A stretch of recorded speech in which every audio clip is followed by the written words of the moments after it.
بسم اللہ الرحمن الرحیم۔ شب قدر میں اربوں کھربوں نیکیاں کمانے کا آسان طریقہ۔ رمضان کی راتوں میں سے ایک رات شب قدر کہلاتی ہے، جو بہت ہی بابرکت اور خیر کی رات ہے۔ قرآن پاک میں اس رات کو 1000 مہینوں سے افضل بتلایا گیا ہے۔ 1000 مہینے کے 83 برس 4 ماہ ہوتے ہیں۔ خوش نصیب ہے وہ شخص جس کو اس رات کی عبادت نصیب ہو جائے۔ حضور نبی کریم صلی اللہ علیہ وآلہ وسلم کا ارشاد پاک ہے، جو شخص لیلۃ القدر میں ایمان کے ساتھ اور ثواب کی نیت سے عبادت کے لیے کھڑا ہوا، اس کے پچھلے تمام گناہ معاف کر دیے جاتے ہیں۔ شب قدر کا وقت غروب آفتاب سے طلوع فجر تک رہتا ہے۔ سال کے 365 دنوں میں ایک رات ہی ایسی آتی ہے جس کا ثواب 83 سال کی عبادت کے برابر ہے۔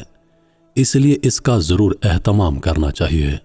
جس قدر ممکن ہو قرآن پاک کی تلاوت، نوافل و تسبیحات اور دعاؤں میں اضافہ کر دینا چاہیے، اور بے شک ساری رات جاگنے کی ضرورت نہیں۔ جس قدر تحمل ہو بہت ہے۔ رات 11 بجے تک عبادت کریں، پھر 3 گھنٹے آرام کریں، اور پھر 2 بجے اٹھ کر دوبارہ عبادت کریں۔ ہمارے مذہب اسلام میں آسانی ہی آسانی ہے، کوئی سختی نہیں ہے۔ اللہ رب العزت نے فرمایا کہ یہ مہینہ میرا ہے، تو یہ ایک ذریعہ ہے اپنے بندوں کو اپنا بنانے کا۔ اب ہمیں بھی چاہیے کہ ہم بھی اسی محبت کا اظہار کریں، اور یہ سچی امید رکھیں کہ انشاءاللہ تعالی ہمارا تعلق اللہ رب العزت کی پاک ذات سے قوی ہو جائے گا۔ اس ماہ مبارک میں ہر نیک عمل کا 70 گنا ثواب ملتا ہے۔ چنانچہ جہاں اور عبادات وغیرہ ہیں، وہاں اس مبارک مہینے میں صدقہ اور خیرات خوب کرنا چاہیے۔ شب قدر میں کی گئی ایک ایک نیکی کو ہم اربوں نیکیوں میں بدل سکتے ہیں۔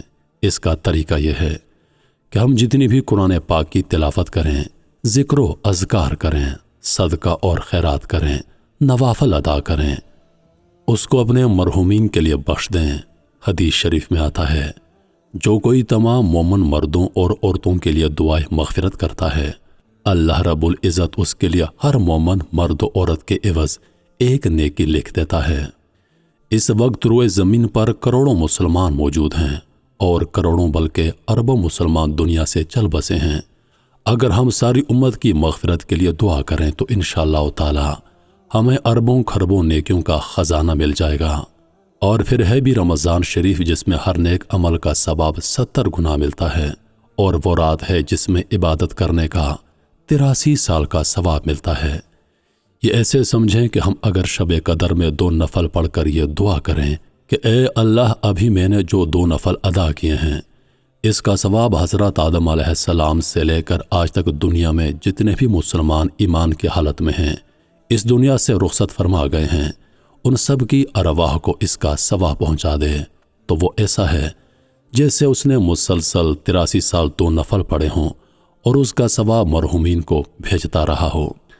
خاتم النبیین حضرت محمد مصطفیٰ صلی اللہ علیہ وآلہ وسلم کا ارشاد پاک ہے کہ مردے کا حال قبر میں ڈوبتے ہوئے انسان کی مانند ہے، کہ وہ شدت سے انتظار کرتا ہے کہ ماں یا باپ یا بھائی یا کسی دوست کی دعا اس کو پہنچے، اور جب کسی کی دعا اس کو پہنچتی ہے تو اس کے نزدیک وہ دنیا ما فیہا، اور اس میں جو کچھ ہے اس سے بہتر ہوتی ہے۔ اللہ پاک قبر والوں کو ان کے زندہ متعلقین کی طرف سے ہدیہ ہوا ثواب پہاڑوں کے مانند عطا فرما دیتا ہے۔ زندوں کا ہدیہ مردوں کے لیے دعائے مغفرت کرنا ہے۔ تو ہمیں چاہیے کہ جو قبر میں ہماری دعاؤں کے منتظر بھائی ہیں، ان کی بخشش کے لیے خوب دعائیں کریں۔ اگر شب قدر میں ہم نے 2 نفل ادا کیے اور اس کا ثواب تمام امت مسلمہ کو بخش دیا، تو یہ ایسے ہے جیسے 83 سال ہم نے 2 نفل پڑھ کر پوری امت مسلمہ کو ثواب بخشتے رہے ہوں۔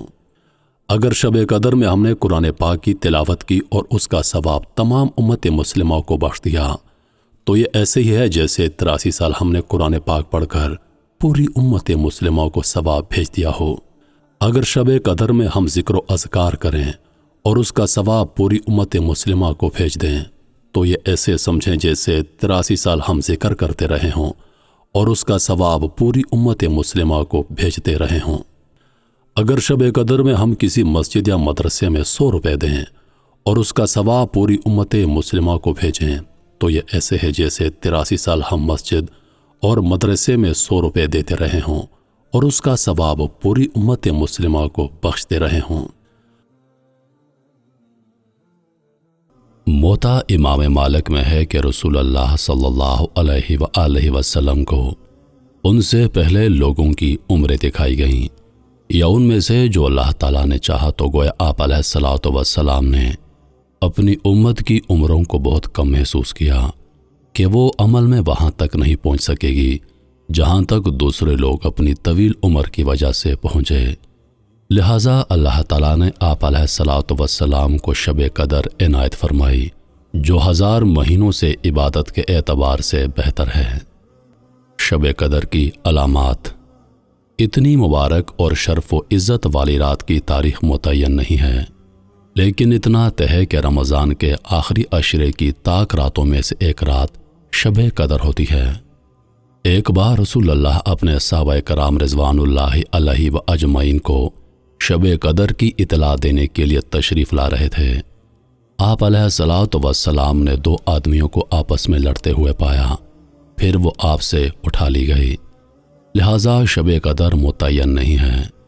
حدیث شریف میں ہے کہ رسول اللہ باہر تشریف لائے اور یہ چاہ رہے تھے کہ اپنے صحابہ کرام کو شب قدر کے بارے میں بتائیں، لیکن مسلمانوں میں سے 2 آدمی آپس میں جھگڑ رہے تھے، تو رسول اللہ نے فرمایا میں اس ارادے سے نکلا تھا کہ تمہیں شب قدر کے بارے میں اطلاع دوں، تو 2 آدمی آپس میں لڑ رہے تھے، لہٰذا شب قدر مجھ سے اٹھا لی گئی، بس تم اسے آخری عشرے کی طاق راتوں میں تلاش کرو۔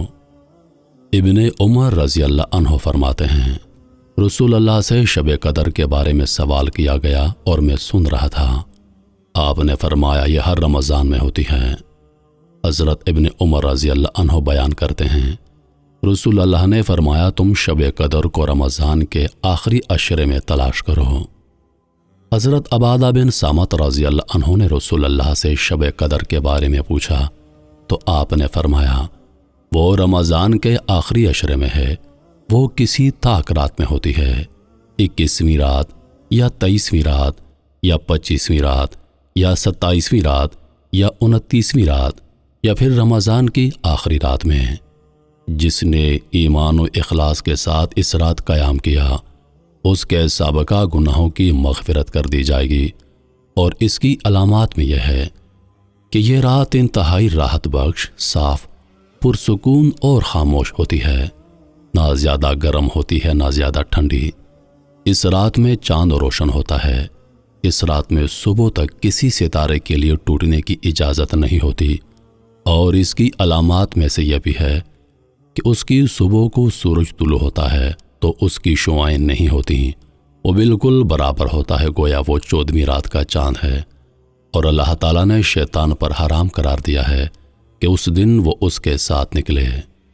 حضرت جابر بن عبداللہ رضی اللہ عنہ فرماتے ہیں نبی کریم صلی اللہ علیہ وآلہ وسلم نے ارشاد فرمایا میں نے اس رات شب قدر کو دیکھا ہے، یہ آخری عشرے کی کسی طاق رات میں ہے، اور یہ رات انتہائی پرسکون راحت بخش ہے، نہ گرم نہ سرد، اس میں چاند روشن ہوتا ہے اور اس میں شیطان ظاہر نہیں ہوتا یہاں تک کہ فجر روشن ہو جاتی ہے۔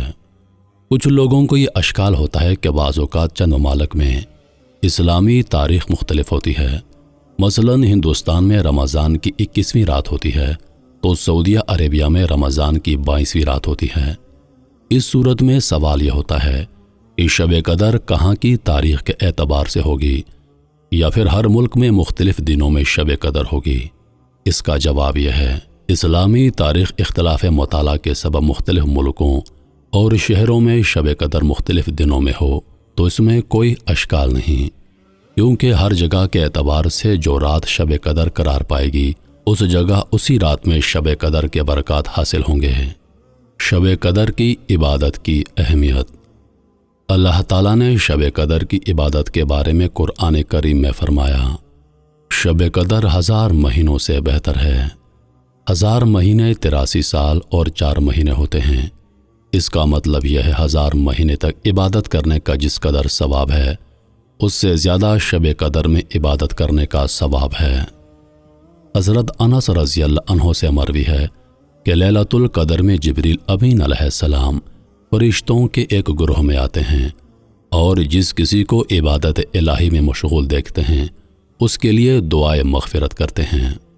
امام ابن ابی شیبہ رحمۃ اللہ علیہ نے حضرت حسن رضی اللہ عنہ سے بیان کیا ہے کہ میں کسی دن کو کسی دن پر اور کسی رات کو کسی رات پر افضل نہیں جانتا بجز شب قدر کے، کیونکہ عبادت کے اعتبار سے یہ 1000 مہینوں سے بہتر ہے۔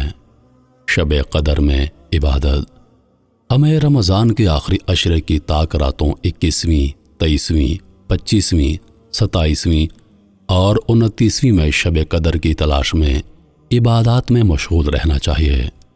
شب قدر کی تلاش کا مطلب یہ ہے کہ اس رات میں زیادہ ہی تلاوت قرآن کریم، ذکر و اذکار، نفل اور نمازیں اور دوسرے اعمال کرنا چاہیے۔ ان راتوں میں عبادات کے حوالے سے چند احادیث ملاحظہ فرمائیے۔ حضرت انس رضی اللہ عنہ نے بیان فرمایا، شب قدر میں کوئی عمل، صدقہ، نماز اور زکوٰۃ 1000 مہینوں کے اعمال سے بہتر ہے۔ رسول اللہ نے ام المومنین سیدہ عائشہ صدیقہ رضی اللہ عنہا کو شب قدر میں دعا مانگنے کا حکم دیا۔ چنانچہ حضرت سفیان ثوری رحمۃ اللہ علیہ بیان فرماتے ہیں، میرے نزدیک شب قدر میں دعا نماز سے بہتر ہے۔ حضرت ابو ہریرہ رضی اللہ عنہ بیان فرماتے ہیں کہ نبی کریم صلی اللہ علیہ وآلہ وسلم نے فرمایا، جس شخص نے شب قدر میں ایمان کی حالت میں اللہ تعالیٰ سے ثواب کی امید رکھتے ہوئے قیام کیا تو اس کے سارے پچھلے گناہ معاف کر دیے جاتے ہیں۔ رمضان کے مہینے میں نبی کریم کا معمول یہ تھا کہ رات میں تہجد کی نماز ادا کرتے، ترتیل کے ساتھ قرآن کریم کی تلاوت فرماتے، جب کسی آیت رحمت کی تلاوت کرتے تو اللہ تعالیٰ سے اس کا سوال کرتے، اور جب کسی آیت عذاب کی تلاوت کرتے تو اس سے اللہ کی پناہ چاہتے۔ اس حوالے سے ام المومنین سیدہ عائشہ صدیقہ رضی اللہ عنہا بیان فرماتی ہیں، میں نے کہا، اے اللہ کے رسول، آپ بتلائیے کہ اگر مجھے معلوم ہو جائے کہ فلاں رات شب قدر ہے تو میں اپنے رب سے کیا مانگوں اور کیا دعا کروں؟ آپ نے ارشاد فرمایا، آپ یہ دعا مانگیے، اے اللہ، آپ بہت معاف فرمانے والے ہیں اور آپ معاف کرنے کو پسند کرتے ہیں، لہٰذا مجھے معاف کر دیجیے۔ یہ رات 1000 مہینوں سے بہتر ہے۔ اللہ پاک سے دعا کرتا ہوں کہ اللہ پاک ہمیں عبادت کرنے کی توفیق عطا فرمائے، آمین یا رب العالمین۔